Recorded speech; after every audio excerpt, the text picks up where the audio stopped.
Maybe not even that, because Skrelv, although the way I split my blockers, you notice I have a white and a red one. That way, something can block Skrelv. So they don't attack here. We play Resolute Reinforcements, and I think that's it. I don't think they have enough blockers here. And then with Soken's on, that's a good game. Max damage. So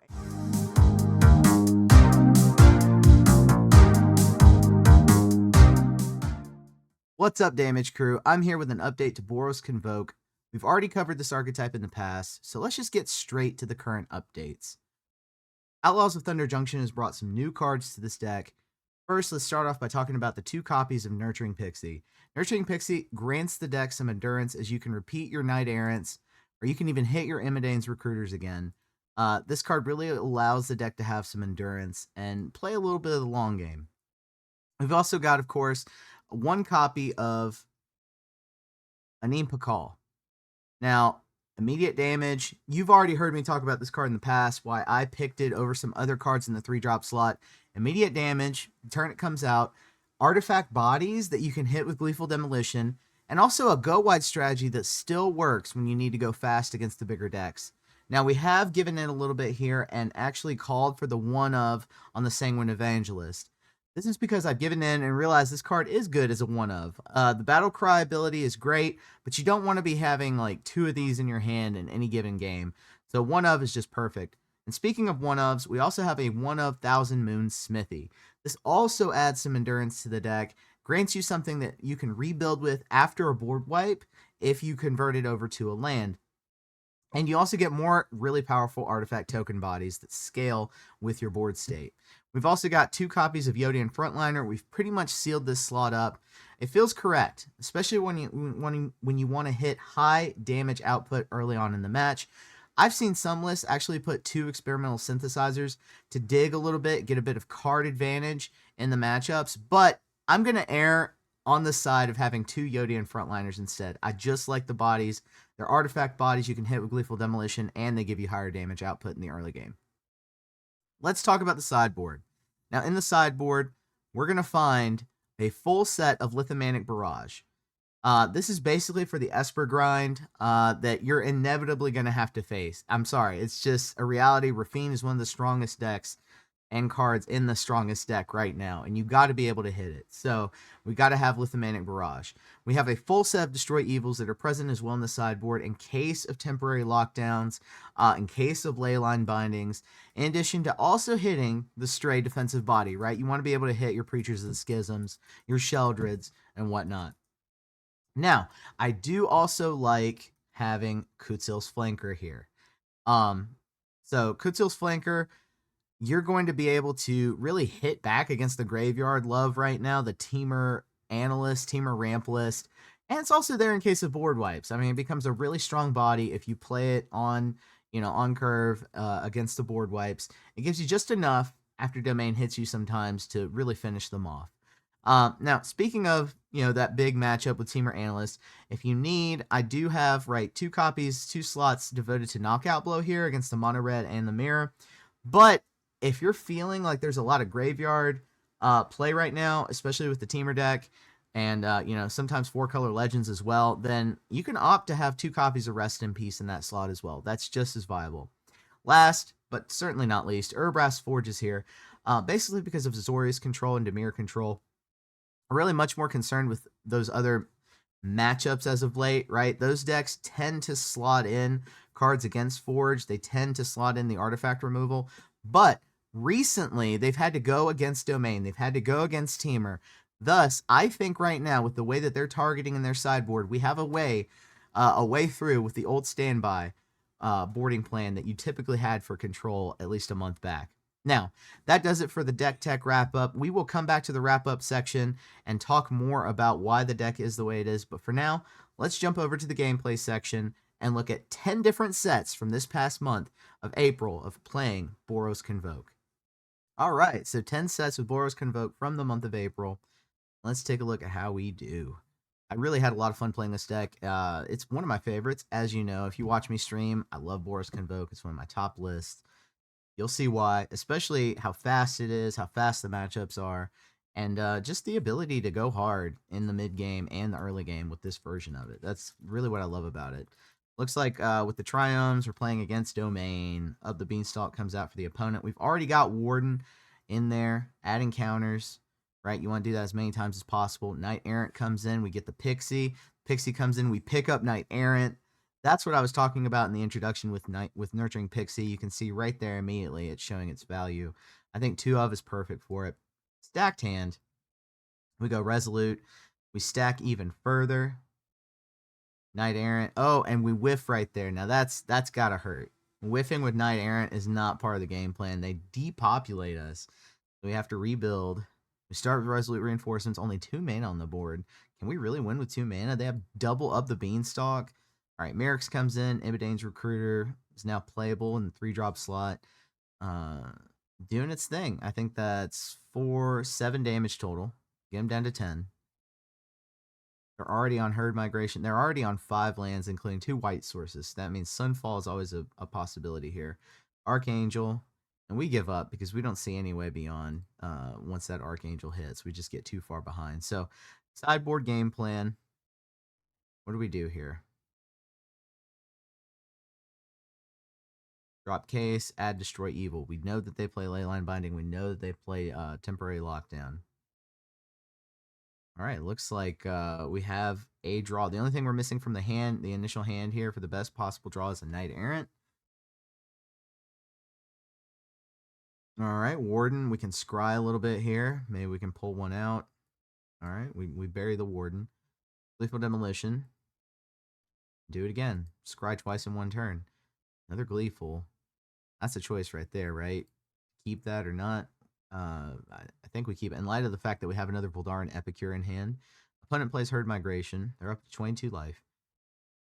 Ibidane's Recruiter comes down. We're already in a really wide state on the board, so we knock them down to 7 on turn 3. They don't have the mana for Lockdown. They Leyline Binding 1 creature away, and it's not enough. Xaxis on match 2, so we win that one. We go into game 3. Up the Destroy Evil, up the Kutzil's Flanker. I think we dropped the last case. Kutzil's Flanker is pretty good against Domain just because of the board wipe that becomes inevitable in that deck. They pack so many of them, up to 8 sometimes. Oh, so they mulligan down. Every bit helps. Every bit helps. Voldaren Epicure comes out. We get our artifact and the blood token. Warden of the Inner Sky, of course, able to tap here. Novice Inspector on top. We're going to bury that. We need Knight Errant is really what we need here. All right, double tap on that. We're going to bury the Yodian Frontliner. Turn 3, we're going to hold the Flanker. Get him down to 12. We know it's coming. All right, there's Archangel of Wrath for nothing. What do we do here? Destroy Evil off the top. Just showing its value right there in this matchup. We get him down to 5.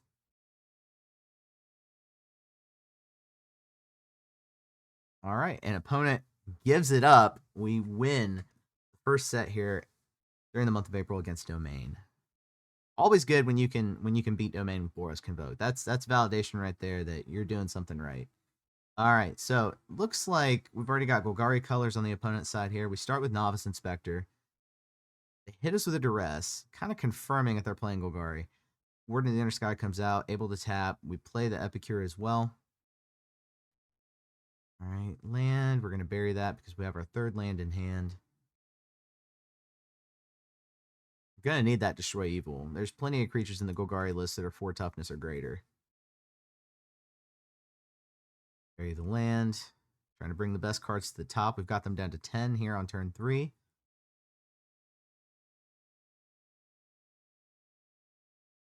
Pillage the Bog, one of the newest cards that came out of Pro Tour.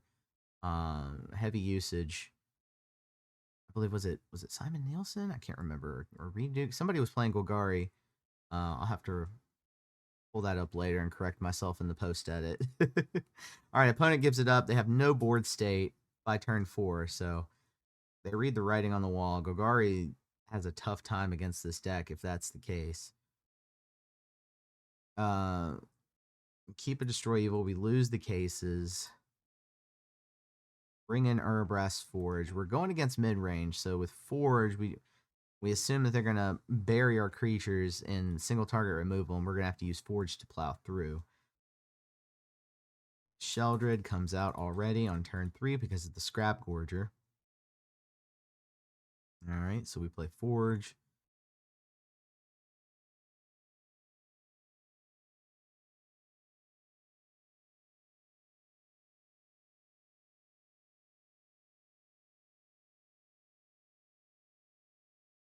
Thinking about it, pillage the bog for 8. Wonder what they grab there.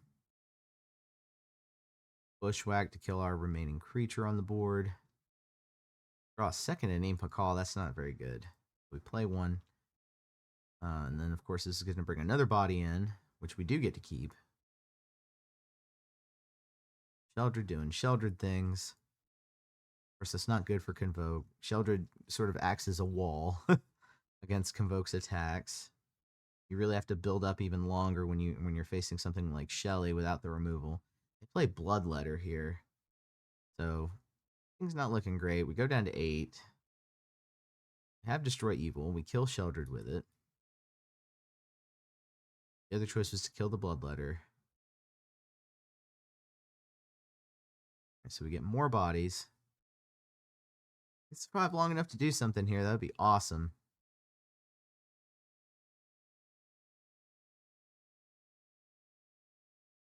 Oh, another Bloodletter. So that's game. 2 damage becomes 8 when you have 2 Bloodletters on the board. So bring back Case, destroy evil. We reduce our Urbrass Forge down to 1 in Impa Call. Alright, 1 Case, 3 destroy evil is the balance we go with here. Seems appropriate. I think it is. Mulligan that first hand away. We cut a land here? I'm not mistaken. Yep. Do it again, too. Okay. So tap land first. Yep. So we can have 2 1 cost cards on turn 2. Yep. Double Warden here. We draw that 3rd land. Yep. We get War Leader's Call. 2 damage to the opponent on turn 2.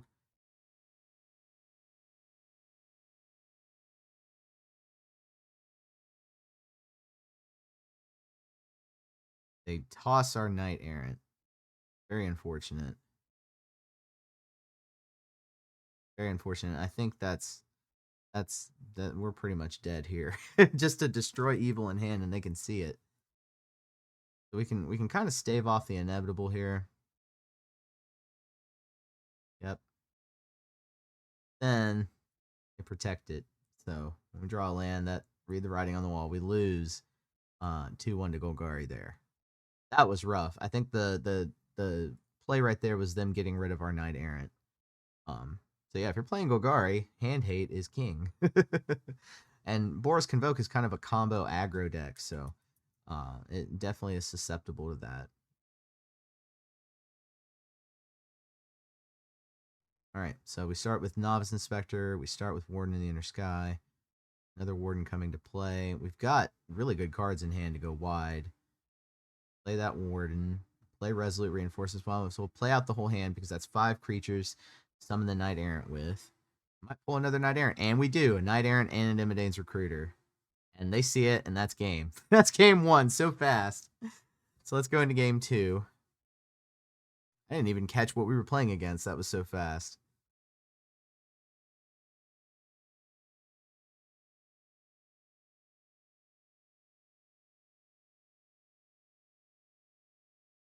Skeletons. Orzhov Skeletons. Something like that. Warden. Gleeful Demolition. I should have tapped out before, but they were going to kill anyway. But we could have scryed the top card if I'd done it that way. They're hitting us pretty heavy with those skeletons. We're going to destroy that enchantment. Yeah, there's some stray enchantments out there that you can hit with Destroy Evil, so not necessarily a bad card. Double Nurturing Pixie, oh my. If we can just keep that Knight Errant on the board, keep it from dying. Down to 3, ugh. That's not good. That's not good. Alright, 18 damage. Can we do it all in one turn? I don't think we can. Oh, but we can try. We certainly can try. Come down to 10. Pixie picks up the recruiter. So we've got enough blockers. You can slam them with recruiter up to 3 times. Of course, they have a pretty aggressive board here, so only attack 1. Interesting. Again with the recruiter.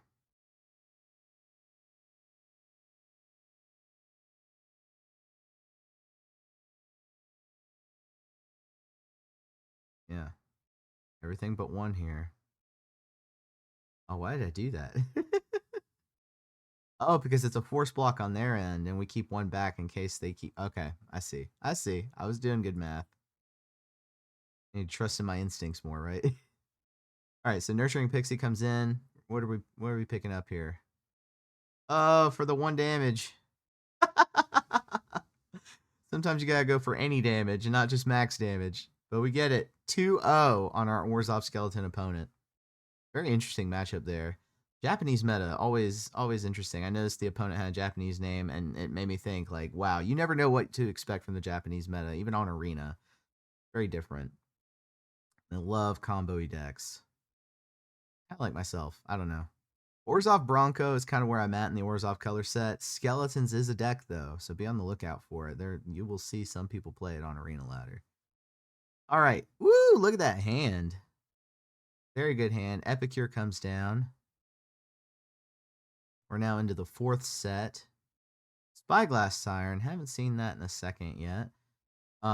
Warden, of course, this is what you want to do, right? If you get the Epicure or the Inspector down, then play Warden, you can scry. Add the 1/1. A lot of times it's way better than attacking.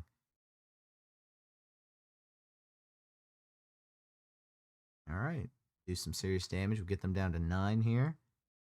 And we have the mana for Thousand Moon Smithy if we want. We can sort of kind of ignore what they're doing.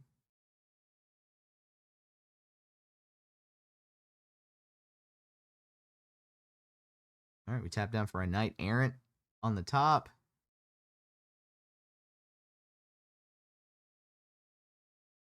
Make it a 4/5 with Vigilance. We say go. We say opponent, you go ahead and do what you want. We're going to be alright. Legion Extruder. What is that? Magda. Create treasure, tap treasure token whenever you commit a crime. Crimes, of course, the new mechanic from Outlaws of Thunder Junction. Target anything. Target your opponent. It's a crime. Alright, so we can... I think we can pretty safely Knight Errant here. We decide to attack first.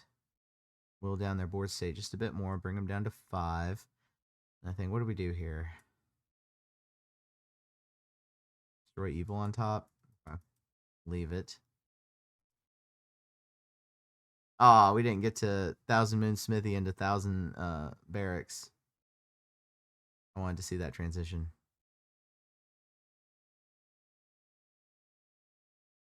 At the ending, Pakal, 1 case. Okay.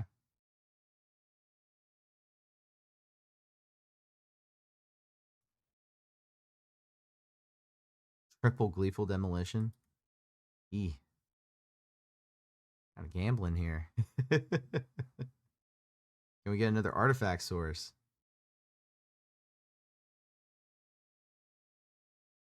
Could have countered that. That was a little risky. Of course, we have 2 more Gleeful Demolitions, so I don't know how much that matters. Maybe we did want them to counter it. Another Imidane's Recruiter. So we can Imidane's Recruiter now. Of course, they kill it with a Flame Dust Bolt, but it still gets its effect. They're going to target another creature with a Voltage Surge.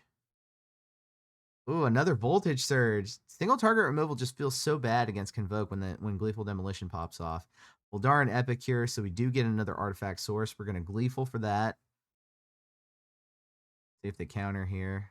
Otawara. So we cash in the blood token and give up the Aganjo to draw Yodian Frontliner, another artifact source, so we can Gleeful that. This is why I like Yodian Frontliner. We were talking about it earlier. All right, so we hit for 3. They're down to 8. We have Imidane's Recruiter and Yodian Frontliner ready to use his resources here in the next attack. Summon the schooner.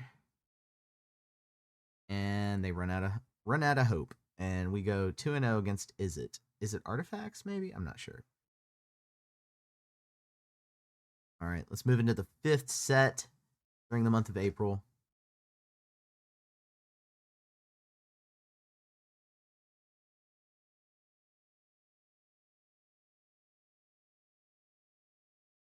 All right, so we start with Novice Inspector.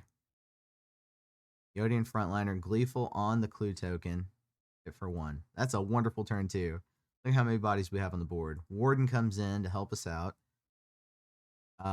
The move here is to save that Resolute Reinforcements for the opponent's turn, but look how arrogant it makes us.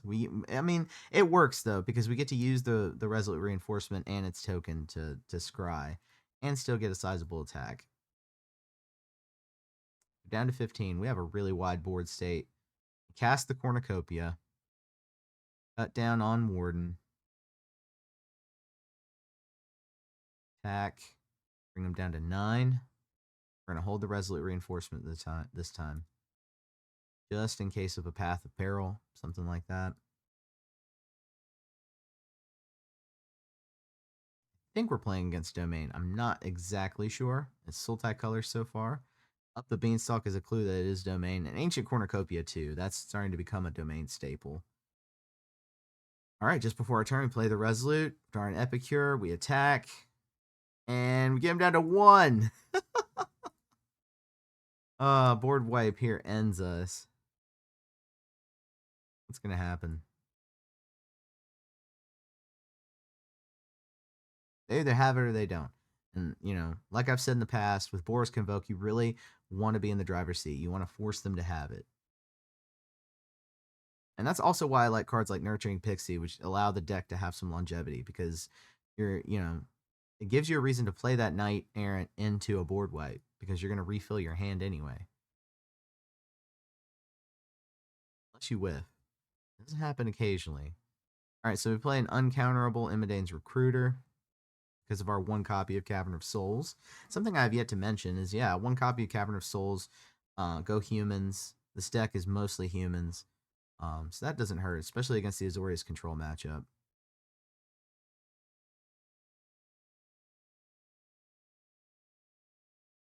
All right, we hit with everything for get them down to negative 21. Talking about max damage. Let's go. And sometimes with sideboarding, you don't fix what's not broken, you know? See if you can do it again. Even if you're on the play. I mean, on the draw.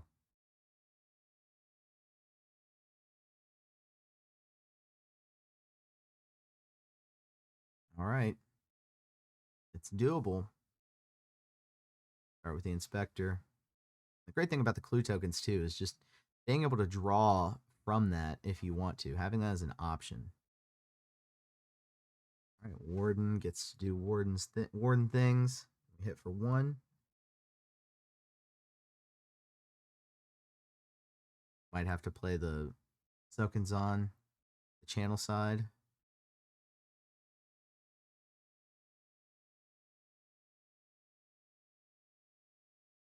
All right, down to 14, the opponent.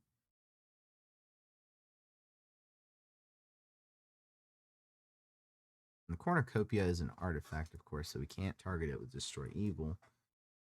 Ooh, Deadly Cover-Up. That hurts. Do end up using the Soken's-On for tokens. Maybe play Warden, start scrying. Find a Knight Errant, something like that.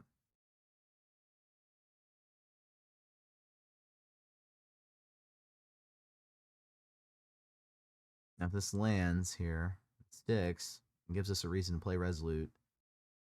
Just to be able to scry.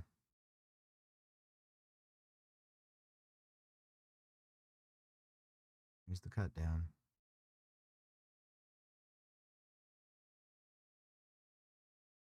We could play Resolute here.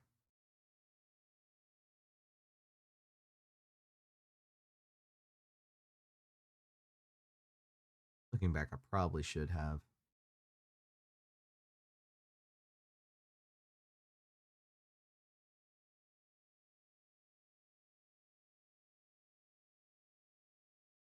Oh yeah, bury that land. That does us no good at all. The clue token draws us a land. That does us no good at all. Oof. This might be an argument for the synthesizer over the Yodian frontliner, right? You do get stretch into your library just a lot more.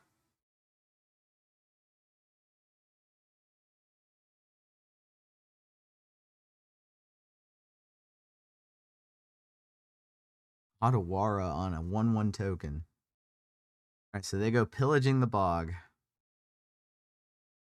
Pretty much going to get to pull what they want from their deck, and there's an Atraxa. So we can bury the Atraxa, but then I don't think we can finish is the problem. If I recall this match correctly.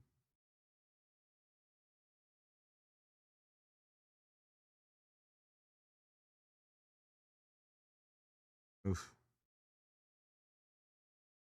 Right, that's tough. That's tough.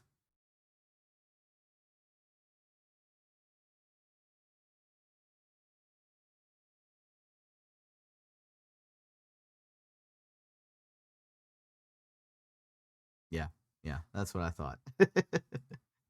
All right, so we're going into game 3. Catil's flanker, perhaps.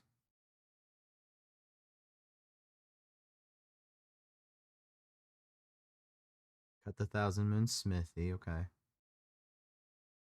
Cut case of the Gateway Express. Add 2 Urbrass Forge. Cut War Leader's Call. Add the 3rd Urbrass Forge. Cut 1 Unnamed Call. Okay.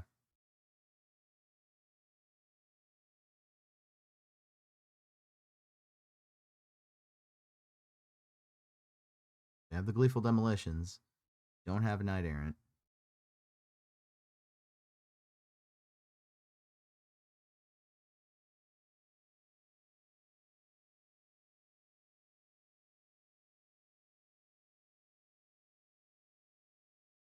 Oh, what happens here?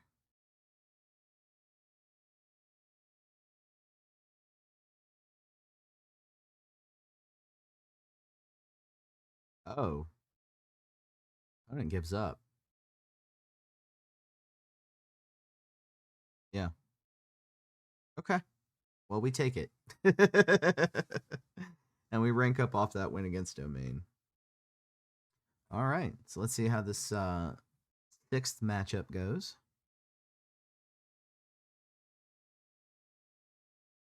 Lethal on the initial clue token. Knight Errant. This is exactly the draw you want on turn 2. Deep Cavern Bat's just a bit too late. Yeah, pull the case. You have to. Another artifact.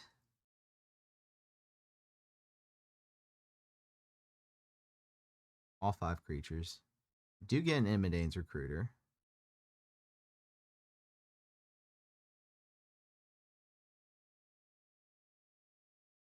We've got plenty of artifacts. We decide to use the clue token to draw. Get that 4th mana source. Yeah, we have it. And they know that we have Imidane's Recruiter in hand too, so. Okay. To destroy evils, we cut the case. No, we go back and forth on it. 2/1 case to destroy evil balance here. I mean, we do need our removal against this deck, so.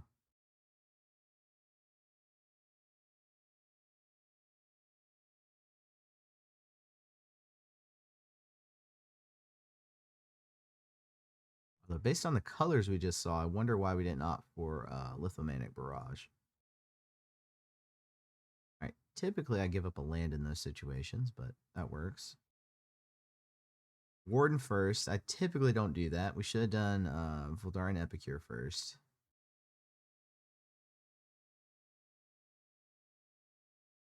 Oh, I thought it was countered. Nope.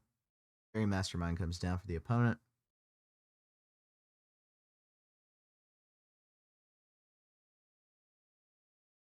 Feel like they're holding a counter. With the 4/1/1s, they do block. Okay. Did not expect that. Hold the Destroy Evil. Yeah, single target removal just feels bad against Convoke in a lot of cases. There are times where you want it, but still. More often than not, you don't. Knight Errant, let's go. Okay. We want to do it for 3, so we can possibly pull Imidane's Recruiter. Draw 1 more mana, and we're going to go really wide. And it doesn't matter that they took one of the 2 Imidane's Recruiters. Yodian into Resolute Reinforcements. We don't do it yet. We get them down to 8. Soften them up just a bit first. Delny comes down, okay. And yeah, let's just do it right here. No more lies. That was a surprise.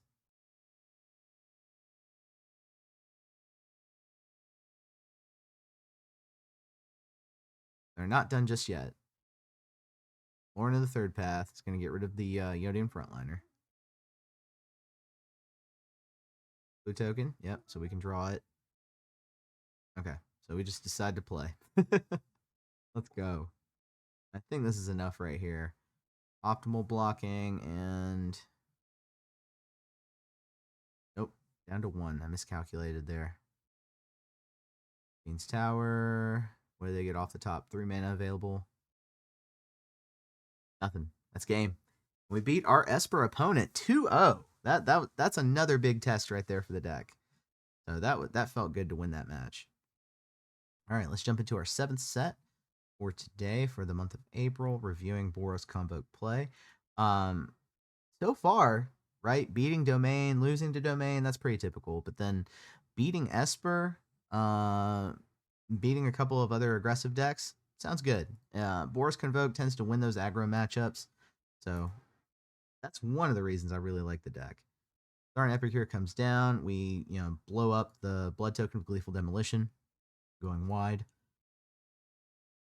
Warleader's Call is good to follow up with here on turn 3. That's what we do. 8 damage from the 2/2s.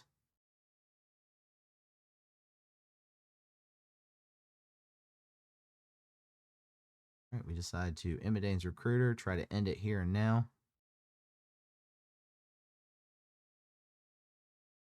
And Xaxes, we get them. Game 1. All right, so all I saw was the lifelink bat. I think what we end up playing against here is Boros midrange, if I'm not mistaken. Interesting matchup. Only time I think I saw that deck this past April.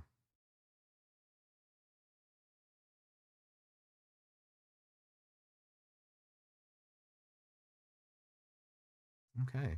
Novice into Resolute into Warleader's Call is not a bad curve. Double Warleader's Call. I almost wish there was another 2-drop I could use here and not have to play reinforcements.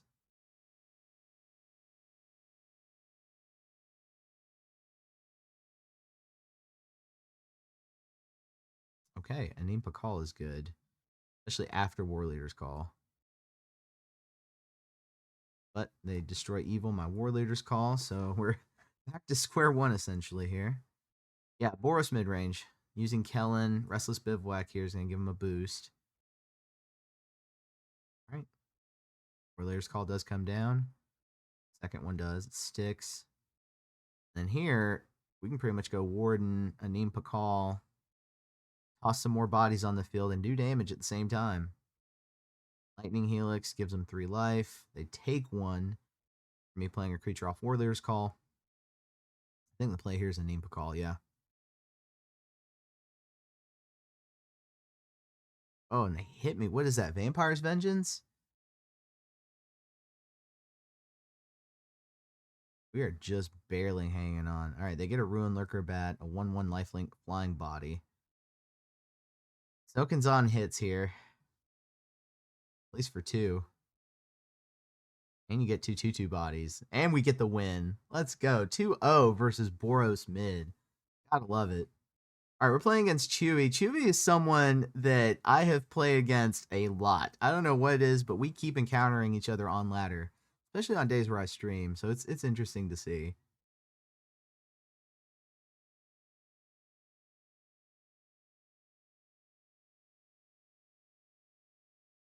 Here's Chewy suffering a bit of bad luck here in game 1.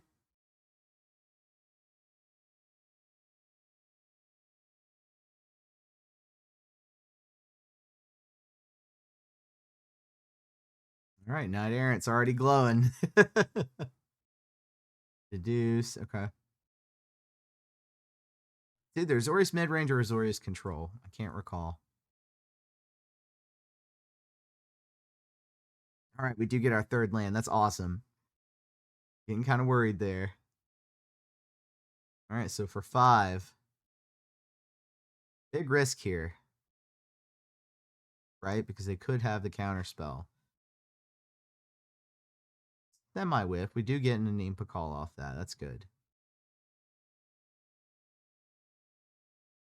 Cash in the clue. Okay. I'm expecting the board wipe, or at least the temporary lockdown. Maybe a depopulate, right? That's typically the play here from these colors.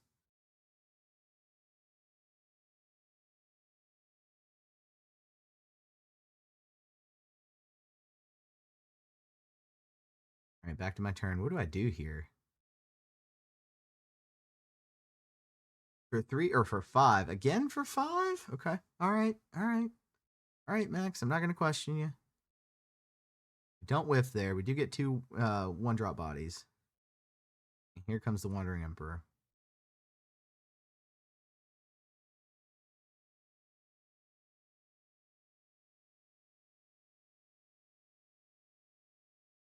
Scrying. Oh, okay.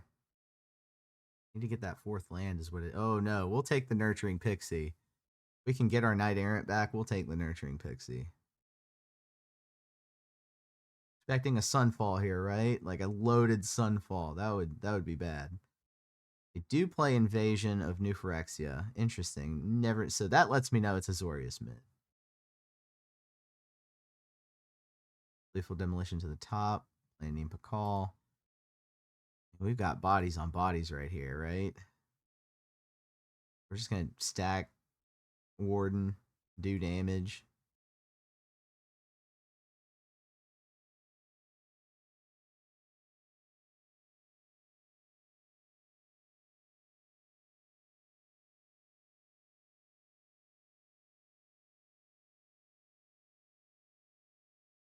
Okay. They don't want to play that one out. So we go to sideboarding. Urbrass Forge comes in because I am expecting more of a control shift here. Destroy Evil comes in. Lithomanic Barrage, just in case, right? We drop Case. We got to cut 5. We cut the Yodian Frontliners. Got 1 Nurturing Pixie, a War Leader's Call. Wow. Okay. Woo! Complex game plan here. Let's see what happens.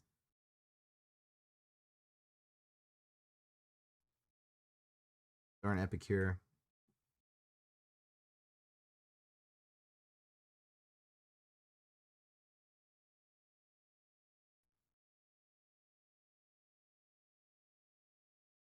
Gotta cash in the blood token here. When you have 5 lands, access to 5 lands in a Boros Convoke deck, that's not happening. That's not good. Okay. 2-0 against the Azorius mid opponent. They probably had terrible hand. It was probably a mixture of bad luck on them, good luck on my part. It happens, right? But we've seen the flip side of that plenty of times where I've had terrible luck on stream and my opponent has all the luck. That's why we play this game out.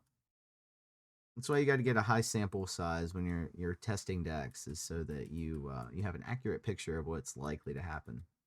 All scenarios. Demolition on the clue token here. This should allow us to cast Knight Errant. A Leyline binding the clue token. That is wild. But I understand why they did it. I really, really do. All right. Do we Knight Errant here? I think we do.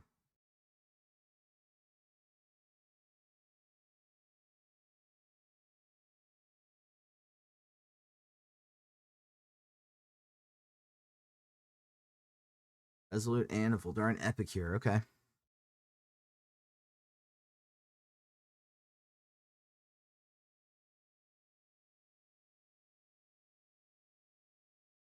Third migration is going to bring them up to 21.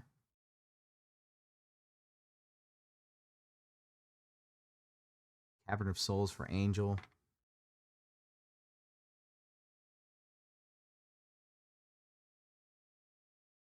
Go wide. Not a care in the world. Oof. Oh, Max. Things are bad. That Archangel of Wrath is devastating to me right now. And then a second one comes out. Oh, man. I'm just going to save y'all the pain on this one. We're going to fast forward a little bit here. So we do draw Destroy Evil here on this turn. You see that we somehow managed to get rid of one. 17 to 28. We're going wide and attacking. We're somehow holding our own. 17 to 18 now. They have the lone Archangel of Wrath on the board. Go for the mana here. Anim Pakal.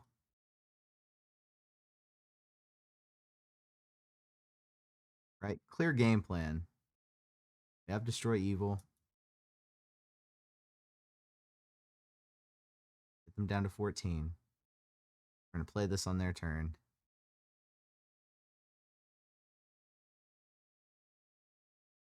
And then they Sunfall. Oh, but we have Imidane's Recruiter. We get 2/2/2s. We're trying to rebuild. What do we do here? Right, what would you do? Cash in the blood token. Anim Pakal. I mean, that's a start to rebuilding right there.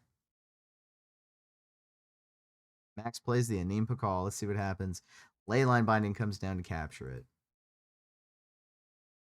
Incubator token comes out to kill one of the 2/2s because we misread and we lose that match. That sucks. What a terrible way to lose. We bring in Kutil's Flanker.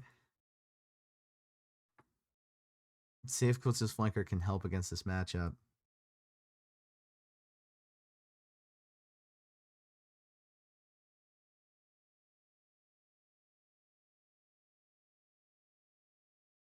All right, Novice Inspector.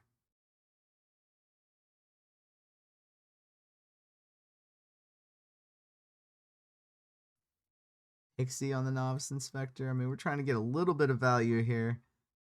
Maximize our mana output.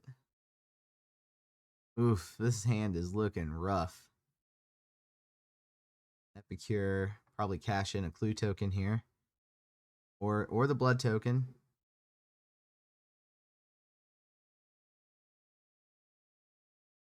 Third migration for the opponent. Up to 19.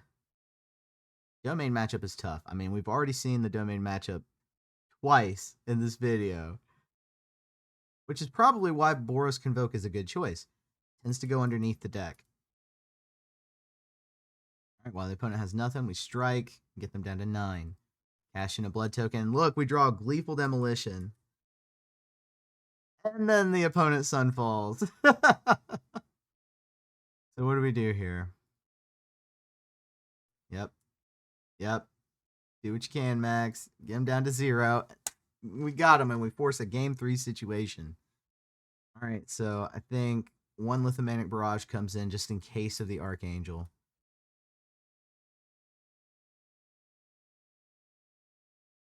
Probably something I should do more often is Lithomanic Barrage against the Archangel of Wrath. Okay. A lot of base pieces here, but nothing combo worthy in hand. We do have some fixing. More blood tokens, clue tokens. We're going to do everything we can to get what we need.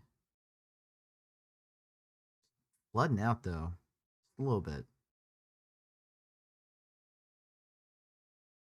At 14.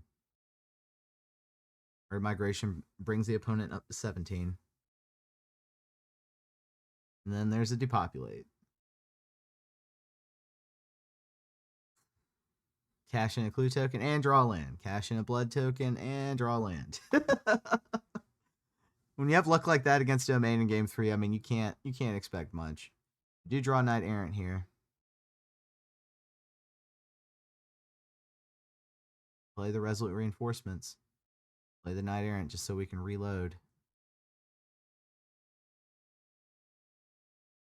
Good seal. I bet we take the Warden. No, we take the Voldaren Epicure. Interesting. Oh, play it out, huh? Okay.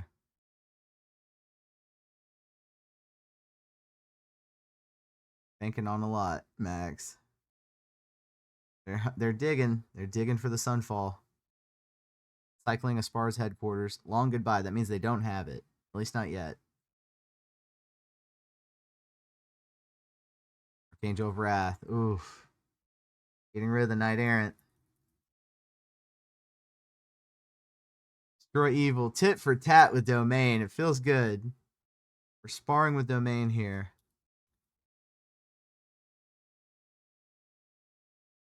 Alright, they cycle another land away. We're waiting on the board wipe. It does not come. Of course, they see the Coatseal's Flanker in hand. That's why.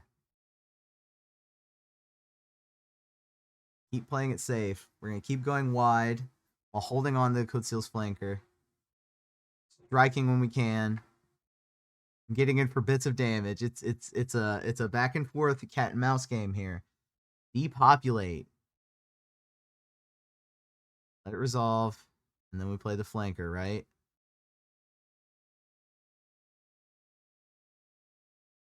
Boom. 7/1/1 counters. Long goodbye. Oh. Oh, that hurts. War Leader's Call comes down. We've got creatures. We've got damage output still. It's not over. Leyline Binding hits the War Leader's Call. That was our last aggressive attack. Our last aggressive maneuver right there. Archangel of Wrath coming in to clean up. Draw land. Cash the clue token. Draw land. But it's a Naganjo. We hit the Archangel. And then they cash in the Herd Migration. So read the writing on the wall. That's it for Boros right there. We unfortunately lose that Domain matchup. We did win the other two, so we were 2-1 in April against Domain. Now let's look at the final set. This one in particular is against another Boros deck, Boros Heroic. A deck you don't see too often, but around the beginning of Outlaws of Thunder Junction was certainly a thing. Week 1, week 2. Swift Spear, Ancestral Anger. It's all about winning fast. All right, so here we go. Lethal Demolition on the clue token. Knight Errant cashing in. We sort of whiff. We only get a Resolute Reinforcements off that. There's the Virtuoso that makes the Heroic deck so strong. We are going to cast Case of the Gateway Express to get rid of it right away, though. Knight Errant hits for 4. They're down to 13. It's 15-13. We're going wide. They're going tall. Ancestral Anger on the Swift Spear, giving it trample. It's a 5-4. 6-5 now. Paired with a 3-3 trampling menaced Etching of Kumano. This is wild. Evidence Recruiter comes in, though, and it's enough damage for us to get the win. Game 1. Let's go. Against Heroic, we're going to bring in the 2 knockout blows. Get rid of the Case of the Gateway Express. It's too slow for what we want to do.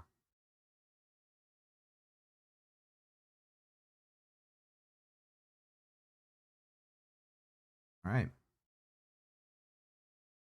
Look at that hand. Got a lot of mainstay pieces here. We can draw Knight Errant. We can cash in on it. When it opens with Kumano. Novice Inspector comes down. We get a clue token. The start. Virtuoso. That's why they mulliganed down. They wanted that Virtuoso in the starting hand. Already a strong board state for the opponent turn 2. We're going to take all this damage, I think. Yep. Down to 13.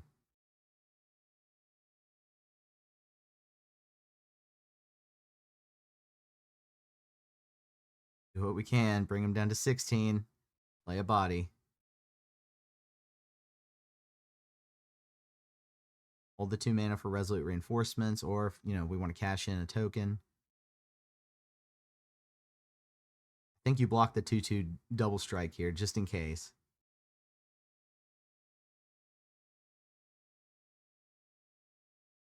Relv Defector Might, so we use that opportunity to play Resolute Reinforcements. All right, we're wide, but we don't have any way to cash in on it just yet. Clue token. Draw another land. Novice Inspector for another clue token. I think right here we can blood token if we want at the end of the opponent's turn. I think that's the ideal move there. They can't block with the Skrelv. So strike for 4. 5 rather. Play the frontliner. Have another body out there.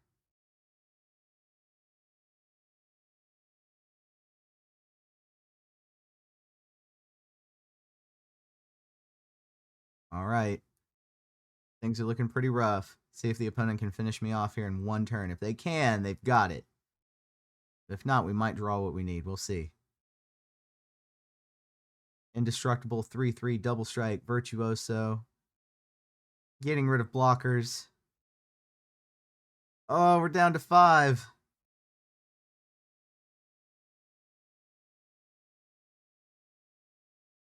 Come on, give me something.